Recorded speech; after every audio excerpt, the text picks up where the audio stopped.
बुलेटिनच्या सुरुवातीला एक महत्त्वाची बातमी समोर येते। भाजप नेते सुवेंदू अधिकारींच्या पीएची गोळ्या झाडून हत्या करण्यात आलेली आहे। पश्चिम बंगालमध्ये हिंसाचार सुरूच आहे। चंद्रनाथ रथ यांच्या हत्येमुळे मध्यमग्राममध्ये एकच खळबळ उडाल्याचं पाहायला मिळतंय।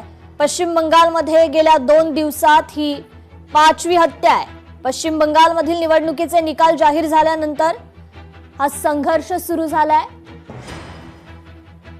तर ही थेट दृश्य आपण पाहतोय।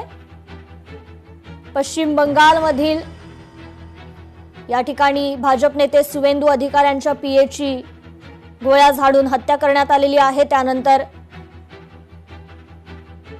हा बंदोबस्त त्या ठिकाणी तैनात करण्यात आलाय। पश्चिम बंगालमधील निवडणुकीचे निकाल जाहीर झाल्यानंतर हा संघर्ष मात्र सुरूच आहे। भाजपचे नेते सुवेंदू अधिकारी यांच्या पीएची गोळ्या झाडून हत्या करण्यात आल्याची माहिती आहे। तर सुवेंदू अधिकारी यांचे पीए चंद्रनाथ रथ यांचा गोळीबारात मृत्यू झालाय।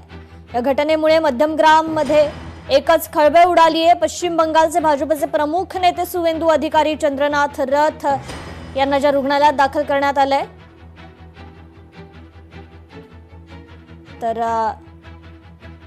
गेल्या 2 दिवसांपासून ही 5वी हत्या झालेली आहे। पोलीस बंदोबस्त त्या ठिकाणी आता वाढवण्यात आलाय। चंद्रनाथ रथ यांच्या हत्येमुळे मध्यमग्राममध्ये मात्र खळबळ उडाली आहे।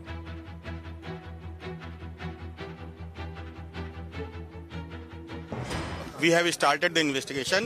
We have seized a vehicle which was used for the crime purpose. On investigation, it has been found that its number plate has been tampered.